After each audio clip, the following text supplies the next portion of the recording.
সমস্ত ভিডিওর নাম যাতে বাঙালি মহিলাদের কথা বলা আছে, সেরকম একজন প্রার্থীকে, সেরকম একজন মানুষকে হিসেবে বাছার আগে বিজেপির ভাবা উচিত ছিল।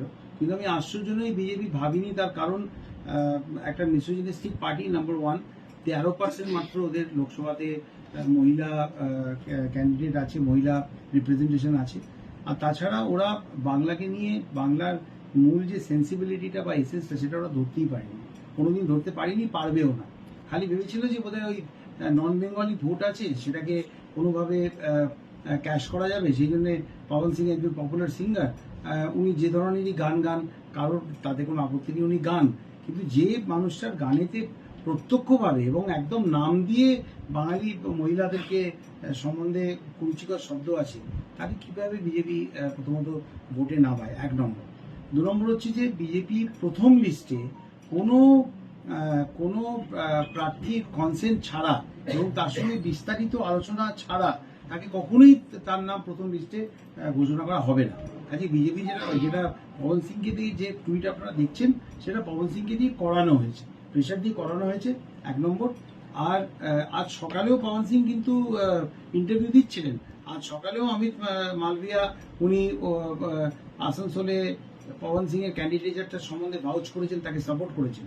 হঠাৎ এই যে মানে কি বলবো, এই যে একটা হঠাৎ যেটা আপনারা এখান থেকে আমরা যেটা হঠাৎ হিসেবে দেখছি, সেটা অ্যাকচুয়ালি একটা টেকটনিক শেক হয়েছে বিজেপির মধ্যে, রিয়েলাইজেশন হয়েছে, কিন্তু রিয়েলাইজেশনটা অনেক লেট। এর যে প্রভাবটা, সেটা আমরা এতদিন ধরে যেটা বলে আসছি, বাঙালি মনন, বাঙালি মহিলা, হ্যাঁ, তাদের মনে কিন্তু একটা গভীর ছাপ ফেলবে। যে এবারে যেভাবে ওনাকে মানে প্রার্থী হিসেবে ভাবা হয়েছিল, পরিষ্কার ব্যাপার যে বাঙালি মহিলা, বাঙালি সেন্সিবিলিটি সম্বন্ধে বিজেপির শুধু ধারণা নেই তা নয়, ধারণা তৈরি করে সেই ধারণাকে সম্মান জানানোর কোনো প্রচেষ্টাই তারা করেনি। এইটা কি ব্যাকফুটে ক্যান্ডিডেট দিয়েই তুলে, মানে অস্বস্তিতে বিজেপি চাপে, তৃণমূলের চাপে, এটাকে বিজেপি অস্বস্তি বলাবে?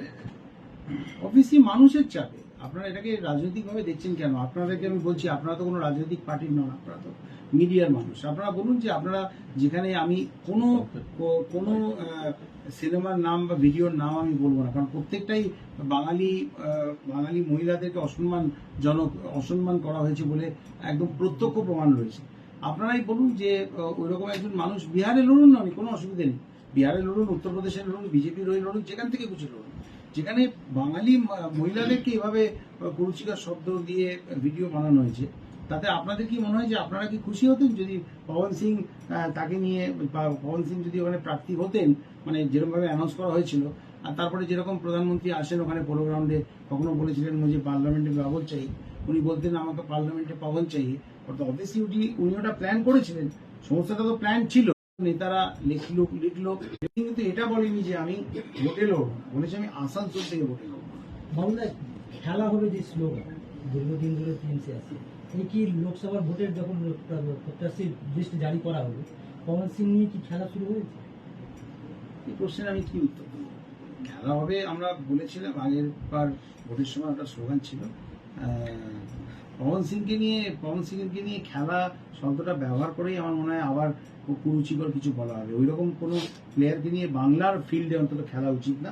এটা বিরাট বড় ভুল বিজেপি করেছে, কিন্তু সেটাকে চাপা দেওয়ার জন্য যে ছলকপটের সাহায্য নিচ্ছে পবন সিংকে দিয়ে টুইট করিয়ে, এসব করিয়ে, তাতে পুরো ব্যাপারটা জলের মতো পরিষ্কার। কারণ আজ সকালে অমিত মাল পবন সিং ক্যান্ডিডেটর নিয়ে কি বলেছে, ওগুলো তো কোনো মিম বানানো হয়নি, ওগুলো তো মিম নয়, ওগুলো সব অ্যাকচুয়াল ওনার ভিডিও বা অ্যাকচুয়াল ওনার ইন্টারভিউ। বাবু, একটা অন্য প্রশ্ন, হঠাৎ রবিবার বহু আলোচিত নাম একটা কলকাতা হাইকোর্টের জাস্টিস গাঙ্গুলি, তিনি বললেন তিনি তার বিচারপতি পদ ছেড়ে দেবেন মঙ্গলবার, আজকে ঘোষণা করলেন। হওয়ারই ছিল এটা, অনেক আরো 3-4 দিন বাদে হয়তো হতো, সেটা আজকে হলো, কারণ ওই পবন সিং থেকে ওরা দৃষ্টিটা ঘোরাতে চাইছে। যেমন আমার এই প্রেস কনফারেন্সটা 4:50 হবে, এটা অ্যানাউন্স করা ছিল, হঠাৎ উনি বসে গেলেন প্রেস কনফারেন্স করতে। তো এটা পুরো ব্যাপারটাই তো কোন দলের অঙ্গুলিনে হেলনে হচ্ছে, সেটা তো বোঝার মধ্যে কোনো রকেট সায়েন্স লাগে না। আর উনি চিরকালই পাবলিসিটি হাংরি একজন মানুষ ছিলেন, সুপ্রিম কোর্টের বকাও খেয়েছিলেন টিভি চ্যানেলে গিয়ে ইন্টারভিউ দেওয়ার জন্যে। ভুল তথ্য বলা হচ্ছে যে কোনো বিচারপতিরা কোনো সে সম্বন্ধে কোনো আপত্তি জানাননি। ডেফিনেটলি সুপ্রিম কোর্টের পুরো একটা প্যারাগ্রাফ আছে কেন ওনারা বলেছিলেন যে সিটিং জাজের এরকম ধরনের ইন্টারভিউ দেওয়াটা অনুচিত, এবং উনি এটা অনেক দিন ধরেই করেছেন। আমার একটা ভবিষ্যৎবাণী, দেখুন আমি আর বলে দিচ্ছি আপনাকে, ওনার সূর্য সেনের মূর্তির নিচে উনি ইন্টারভিউ, কেন বাবা গরমের মধ্যে সূর্য সেনের মূর্তি কেন? উনি নিজেকে একটা একটা একটা কি বলবো, একটা অন্য একটা জায়গায় নিজেকেই আয়নার মধ্যে দেখছেন, কিন্তু ওনার স্বরূপটা কিন্তু আজ প্রকাশ হয়ে গেল। এবং উনি ভোটে দাঁড়াবেন শুধু তাই নয়, ওনার লক্ষ্য বা স্বপ্ন উনি দেখছেন যে দেখবেন হয়তো লোকসভা ভোটে উনি দাঁড়াবেনই না। ওনার মূল লক্ষ্য এটাই হবে যে 26-এ উনি মুখ্যমন্ত্রী হবেন, বিজেপির মুখ হবেন। আমি আপনাদের আজকেই বলে দিচ্ছি, আমার যেটুকুনি আমি পলিটিক্স বুঝি, যেটুকুনি দেখেছি, আর ওনাদের জন্য এক্সাম্পল তো রয়েছে। আমাদের স্বয়ং সুপ্রিম কোর্টের চিফ জাস্টিস বোবদে বেশ কয়েকটা ভার্ডিক্ট দেওয়ার পরে হঠাৎ দেখা গেল তিনি রাজ্যসভার মেম্বার হয়ে গেলেন, বিজেপির তরফ থেকে নমিনেটেড মেম্বার হয়ে গেলেন। তাহলে অভিজিৎ বাবু কেসটাতে আশ্চর্য হওয়ার কিছু নেই, বাট উনি যে পাবলিসিটিটা চাইছেন সেটা বেশ কয়েকদিন ধরে পাবেন এখন, সেটা ভালো ব্যাপার। কিন্তু ওনার যে সমস্ত রায় ছিল সেই রায়গুলো সম্বন্ধে আমি কোনো মন্তব্য করব না, কিন্তু সেই রায়ের মধ্যে কোথাও না কোথাও যে রায়টা উনি লিখছেন না তার বাইরেও উনি অনেক কমেন্ট করেছেন, যেগুলো জাজ সুলভ কমেন্ট বলে কেউই মনে করেনি। তো সুপ্রিম কোর্টও কিন্তু একটা একটা জায়গায় বলেছেন যে আপনারা যে জাজমেন্ট দিচ্ছেন তার বাইরে আলপটকা মানুষের নাম নিয়ে তাদের সম্বন্ধে কমেন্ট করা থেকে বিরত থাকুন। তো আমার আমার আবার কোর্ট এসব বলবেন, কিন্তু এটা কিন্তু সত্যি কথা যে উনি টপিকের বাইরে গিয়ে প্রায়শই নানা রকম ঘটনা ঘটানোর চেষ্টা করতেন। হঠাৎ কোনো মন্ত্রীকে 1 ঘন্টা 0.5 ঘন্টার নোটিশে আদালতে ডেকে পাঠাচ্ছেন, এগুলো সবই ওই নিজেকে ওই সূর্য সেনের মূর্তির নিচে উনি আগে থেকেই নিজেকে দেখছিলেন। এবারে ওই কোন সূর্যের আলো ওনার ওপর পড়ে সেটা উনি অ্যানাউন্স করার জন্য 3 দিন পাবলিসিটিতে থাকতে চান। তারপরে বুধবারে আমরা দেখবো, কিন্তু যেটা ভুলে যাচ্ছেন উনি, যে এই মহান হওয়ার যে চেষ্টাটা সেটা খুব ভালো। কারোর সবাই মহান হওয়ার চেষ্টা করে, ভালো ইমেজ বানানোর চেষ্টা করে, কিন্তু তার পেছনে যে এই একটা সুচারু প্ল্যানিং, এবং সেটা অনেকদিন ধরেই নিশ্চয়ই হচ্ছে এই প্ল্যানিংটা, এটা কিন্তু সাধারণ মানুষ, এই মোহাম্মদ সেলিম একটু আগে ওনার প্রশংসা করলেন, এবারে যখন উনি বিজেপি জয়েন করে যখন ওনার কার্যকলাপ শুরু করবেন রাজনৈতিক, তখন মোহাম্মদ সেলিম স্যার কি বলেন সেটা শোনার অপেক্ষা। আপনি নিশ্চিত উনি বিজেপিতে যাচ্ছেন? তাই তো শুনছি, আপনারা যেটা বলছেন সেটা আমার খানিকটা তো বিশ্বাস করতেই হবে। আমি মিডিয়াতে যেটা শুনছি, অভিজিৎ বাবুর সঙ্গে তো আমার কথা হয়নি, মিডিয়াতে যেটা শুনছি আপনাদেরকে অবিশ্বাস করার কোনো উপায় নেই, বাট স্পেকুলেশন ওটাই। আবার আমরা 3 দিন ধরে উনি যে ব্যাকল্যাশ পাবেন, যে ব্যাকল্যাশ হবে, তাতে আবার পবন সিং এর মতো আবার অন্য টুইট হবে কিনা সেটাও দেখুন। সূর্য সেনের মূর্তি নিচে উনি আবার উল্টেও যেতে পারে, উল্টে দেখুন পাল্টে কিছু হতে পারে। এতদিন পর্যন্ত যে রায় দিয়েছে, যে কথা তিনি তার চেয়ারে বসে বলেছেন, তিনি যদি রাজনীতির মঞ্চে চলে যান বা বিজেপি যেটা বলা হচ্ছে না শোনা যাচ্ছে, তাহলে তার সেই রায়গুলো নিয়ে কি রাজনীতি মানে দলীয় ভাবে কোনো পদক্ষেপ থাকবে? সেটা সম্বন্ধে যে রায় উনি জাজের চেয়ারে বসে দিয়েছেন সে সম্বন্ধে নানা রকম প্রশ্ন উঠবে, কিন্তু আমি ওই সম্বন্ধে কোনো মন্তব্য করবো না, কারণ ভবিষ্যতে কিভাবে কি হবে সেটা দলীয় নেতৃত্ব বিচার। শত্রুঘ্ন সিনহা নিয়ে মিম তৈরি করা হচ্ছে। হ্যাঁ, কি ধরনের তৈরি করা হচ্ছে বলুন? আমি শুনলাম যে উনি যেখানে ভিলেন হয়েছেন সে সম্বন্ধে কিছু মিম তৈরি করা হয়েছে। আমাকে দেখান না কোন জায়গাতে উনি। আমরা তো সবাই, আমি নিজেও উমা পিকচারে, অনেক পিকচারে আমি নিজেও ভিলেনের পার্ট প্লে করেছি। অমিতাভ বচ্চন তো প্রথম থেকে অ্যান্টি এস্টাবলিশমেন্ট, অ্যান্টি পুলিশ লড়াই করে গেছে। তো ওগুলো তো সিনেমা, কিন্তু ওখানে পার্টিকুলার কোনো একটা পার্টিকুলার কাস্ট বা জাতি বা ধর্ম বা ভাষা বা কোনো একটা পার্টিকুলার স্টেটের মহিলাদের নিয়ে কোনো কুরুচিকর ভিলেনরা কোনো কুরুচিকর মন্তব্য করেছে এরকম আপনি দেখান। শত্রুঘ্ন সিনহার মিম চালালেই তো হলো না, ওগুলো এখন উইথড্র করতে হবে। কিন্তু শত্রুঘ্ন সিনহা একজন আমাদের ভারতীয় তারকাদের আকাশে, অভিনয়ের আকাশে একজন উজ্জ্বল নক্ষত্র। তিনি প্রচুর ভিলেনের রোল করেছেন, কিন্তু সেই ভিলেনের রোলে, সেই ভিলেনের রোলেতে নারী নির্যাতনও দেখানো হয়। সিনেমার স্ক্রিপ্টে অনেক কিছুই থাকে, এটা শুধু ভারতবর্ষে তো নয়, সারা পৃথিবী জুড়ে হলিউডে অনেক কিছু হয়। কিন্তু সেটা রেসিজমকে না, সেটা পার্টিকুলার কোনো একটি জাতি বা কোনো একটি সম্প্রদায়কে অ্যাটাক করা হচ্ছে কিনা সেটা তো দেখতে হবে। এক্ষেত্রে তো পবন সিং এর কেসটা তো ওটা গুলিয়ে ফেললে তো চলবে না। পবন সিং এর গানগুলোর মধ্যে পার্টিকুলারলি বাঙালি মহিলাদেরকেই সম্বন্ধে কুরুচিকর কথা বলা হয়েছে, বাঙালি মহিলাদেরকে নিয়েই মজা করা হয়েছে, বা তাদেরকে নানা রকম ভাবে ইউজ করা হবে। এই দুটোকে মিলিয়ে ফেলে কি করে হবে?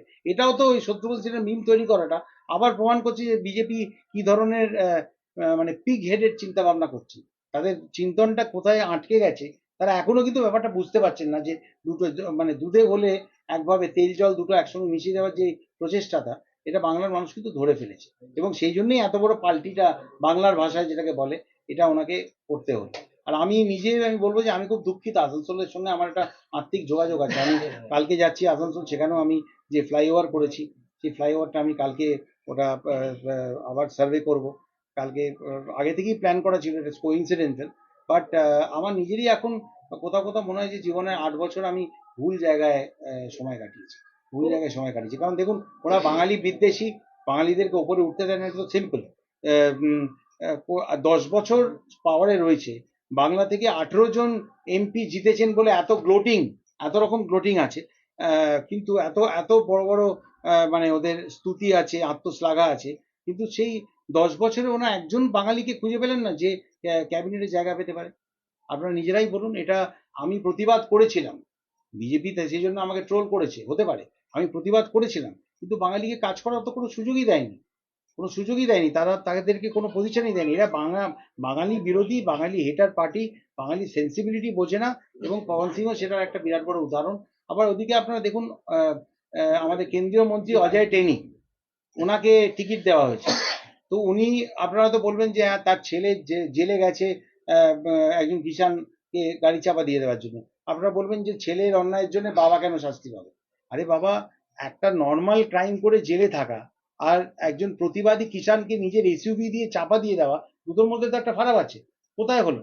সে তো টিকিট পেয়ে গেল, নিশ্চয়ই পেয়ে গেল, কিষাণদের বিরুদ্ধে এত বড় একটা ক্রাইম, টিকিট পেয়ে গেল। আমাদের শরণ সিং, ব্রিজবরণ সিং শরণ, আপনারা দেখুন ওনার বিরুদ্ধে কি কি ব্যবস্থা হয়েছে। আমাদের বক্সারেরা, মহিলারা, তারা ক্যামেরার সামনে এতদিন ধরে কান্নাকাটি করেছে, সবকিছু করেছে, কিন্তু সে সম্বন্ধে কোনো তৃণমূলে যারা, ইভেন শেখ শাহজাহান নিয়ে যদি আপনারা বলেন, তার বিরুদ্ধে পুলিশ স্ট্রিনজেন্ট সমস্ত আইপিসি ধারা প্রয়োগ করেছে। এখন কেসটা কোর্টে গেছে, এবং শুধু তাই নয়, তাকে 6 বছর তৃণমূল থেকে বহিষ্কার করা হয়েছে। আমিও চ্যালেঞ্জ করছি যে মহারাষ্ট্রে, আসামে, এখানে কলকাতাতেও আমাদের যারা বসে আছেন টেন্টের সমস্ত নেতা, চার্জশিটে নাম আছে, বিজেপি, আই ডেয়ার বিজেপি, আপনি সাসপেন্ড করে দেখান তাদেরকে, আপনি বিজেপিকে সাসপেন্ড করে দেখান, পারবেন না। বাবু, একটা অন্য প্রশ্ন, আপনি বললেন যে 2026-এ বিচারপতি গাঙ্গুলি বিজেপির মুখ্যমন্ত্রী মুখ হবেন, তাহলে এই যে আমি এটা বলিনি ভাই, আমি আমার সীমিত রাজনৈতিক জ্ঞান নিয়ে বলছি, যিনি উনি মনে মনে ওইটাই ভেবে রেখেছেন। এই যে সূর্য সেন, আশুতোষ মুখোপাধ্যায়, বাংলার বাঘ, অনেক কিছু দেখবেন আপনারা। এটা আমার সীমিত রাজনৈতিক যেটুকুনি আন্ডারস্ট্যান্ডিং, তাতে আমার এটাই মনে হচ্ছে যে উনি ওইটাই একটা মনে স্বপ্ন নিয়ে উনি রাজনীতির ময়দানে নামছেন, এটাই আমি বলেছি। জাস্টিস গাঙ্গুলি নিজে কিন্তু বলেছে যে আমি তৃণমূল ছাড়া, তৃণমূলের নামটা নেননি, কংগ্রেস, সিপিএম, বিজেপি, অনেক রাজনৈতিক দলের নাম করে, তাতে তিনি যোগদান করতে পারেন। উনি কি বলতে চাইছেন যে বিজেপিতে আর অন্যান্য পার্টিতে হচ্ছে মৌর্যরা সাম্রাজ্য দেখেছে, চৌর্য সাম্রাজ্য হচ্ছে তৃণমূলের সাথে, মানে উনি দেখুন, আমি তো আবার বলছি, পাবলিসিটি হাংরি একজন জাজ নিজেকে আজকে জোকারে পরিণত করলেন, 1 নম্বর। 2 হচ্ছে যে ওনাকে বলুন না যে পার্টি উনি জয়েন করতে চাইছেন সেই পার্টিকে গিয়ে, সেই পার্টিতে আপনারা যেটা বলছেন এবং যেটা মোটামুটি অবভিয়াস মনে হচ্ছে, আমি আবার বলছি যে 3 দিন ধরে যে ব্যাকল্যাশ হবে, তাতে সূর্য সেনের মূর্তির নিচে আপনারা আরেকটা পার্টি দেখতে পারেন, সেটা আমি রুল আউট করছি না। কিন্তু হ্যাভিং সেড দ্যাট, ওনাকে বলুন না এখন, উনি তো কোর্টের জাজ, তো উনি নাকি অন্যায়ের বিরুদ্ধে লড়েন। তাহলে মহারাষ্ট্রে বড় বড় পোস্টে যারা বসে আছেন, যাদের বিরুদ্ধে হাজার হাজার কোটি টাকার সমস্ত স্ক্যাম রয়েছে, যারা জেল খেটে বেরিয়েছেন, তারা তো আজকে বড় বড় পদে বসে আছেন। রোজ ভ্যালি, সারদা, নারদা, সমস্ত কিছু বলুন না, যাদের সঙ্গে উনি পার্টি জয়েন করা নিয়ে আলোচনা করছেন জাজ হিসেবে, তাদেরকে বলুন না যে ওদের সবাইকে গারদের পেছনে ঘুরতে। উনি ওনার যে হাই মরাল গ্রাউন্ডটা তৈরি করার চেষ্টা করছেন রাজনীতিতে নেবে, যে দলে উনি যাবেন, সেই দলে কারা কারা চৌর্যবৃত্তি করেছে সেটা ওনাকে বলুন না, সেটা প্রকাশ করতে, সেই লিস্টটা প্রকাশ করে জাজ হিসেবে আগে তাদেরকে গারদের পেছনে ভরে তারপরে রিজাইন করতে পারতেন। উনি তো সমাজ থেকে সমাজ সংস্কারের ভূমিকায় নেমেছেন, তো ঠিক আছে, জাজ হিসেবে তাদেরকে জেলের মধ্যে ভরে তারপরে উনি পলিটিক্যাল পার্টিতে যেতে পারেন, তাহলে বুঝতাম যে উনি একজন হিরো। সেটা তো করলেন না, এখন তো পরিষ্কার বোঝা যাচ্ছে ওনার পলিটিক্যাল বায়াসটা। তো এটা মুখোশটা তো খুলে গেল আজকে, এটাই তো বলুন। উনি এত রায় দিয়েছেন এগুলো সবই কি তাহলে আমি এটা নিয়ে রায় নিয়ে কোনো মন্তব্য করব না। একই প্রশ্ন বারবার, আর রায় নিয়ে কোনো মন্তব্য আমি করবো না। আগামী দিনে দেখুন সূর্য সেনের মূর্তি নিচে অবধি, মাস্টারদার মূর্তি নিচে অবধি দেখুন উনি আবার কোন কি ধরনের কি বয়ান দেন, আবার সেগুলো দেখুন। অনেক কিছু ভাববেন, অনেক কিছু বলবেন। তবে আবার ওনাকে বলবো যে জাজের চেয়ারে বসে উনি যে পার্টিতে যান সেই পার্টিগুলোর চোরগুলোকে, সিবিআই, ইডি তো এজেন্সিগুলো তো আমাদের যে পার্টিতে উনি যাচ্ছেন বলে কানাঘুষো বা সব জায়গাতেই শুনছি আপনারা বলছেন, সেই পার্টিতে তো এজেন্সিগুলো তো তারাই কন্ট্রোল করে। তো জাজ হিসেবে উনি তো এজেন্সিদেরকেও অনেক অর্ডার দিতে পারেন। অর্ডার দিয়ে সমস্ত মহারাষ্ট্র, আসাম, সাউথে যারা যারা আছেন, নামগুলো করছি না আমি, তাদের সবাইকে জেলের পেছনে ভরে দিয়ে তারপর উনি রাজনীতিতে যেতে পারতেন। তাহলে আমরা বলতাম যে সমাজ সংস্কার ব্যাপারটা ভালো মতো হয়েছে। বাবুদা, উত্তর কলকাতায় আপনাদের দলের একটা সাংগঠনিক পরিস্থিতি, একটা টলমল অবস্থা, সেখানে কুণাল ঘোষ সরাসরি আক্রমণে নামছেন সাংসদ বন্দ্যোপাধ্যায়। কি স্ট্যান্ড পয়েন্ট?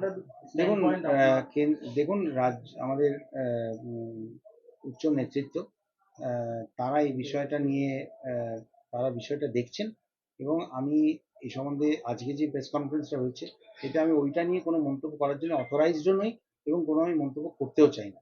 সেই জন্যে দেখুন, কেউ কোথাও যেটা তার বলার কথা না বা যেভাবে বলা উচিত না, দলের অন্দরে কথা বলা উচিত বলেই আমরা মনে করি, সেটাই ডিগনিফাইড। আমি যেমন বিজেপিতে ছিলাম, ড্রেসিং রুমের অনেক কথা জানি, কিন্তু শুভেন্দু অধিকারী যে ভাষায় যেভাবে উনি মমতা ব্যানার্জিকে আক্রমণ করছেন, ওনার কোনো কোনো মানে চক্ষু লজ্জাও নেই।